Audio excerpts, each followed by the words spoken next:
Welcome, this is the Galaxy F34 and I'll show you how to find and manage sound settings on this device. So let's first open the settings app and then tap to the sounds and vibration.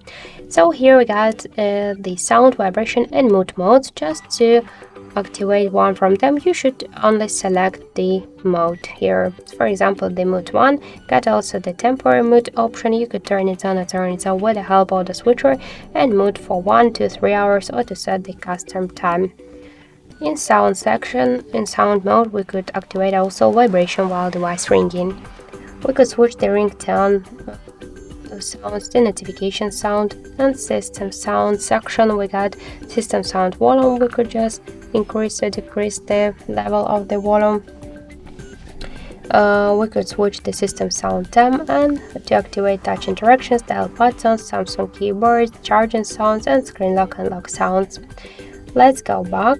In volume section, we could switch ringtone, media, notification, and system volumes just by slide to the left or to the right side these dots, to the left or to the right side. We could also use volume keys for media with the help of the switcher, and when the switcher is turned off, we'll switch the volume with the help of the volume buttons, the ringtone volume. Let's go back.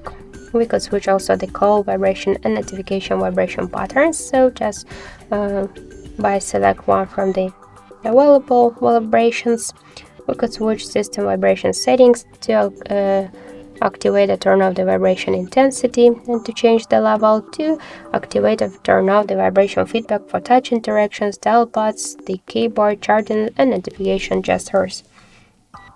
But the same settings we got in vibration intensity, so we could activate or turn off the intensity of the system sounds.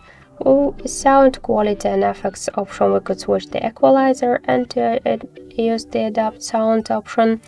And here also we could activate or turn off the separate app sound option. And here we got also the don't disturb mode, so we could activate the DND mode, or to turn it off with the help of the switcher. We could set the shadow, the start, the end time, and to allow some calls, messages, notifications from any apps or alarms just with the just by allow them here. And also we could hide the notifications. We could hide them all up just to use the separate options here. So that's it. That's all of the sound settings on Galaxy F34. Thank you for watching, and if you like this video, leave thumbs ups and subscribe.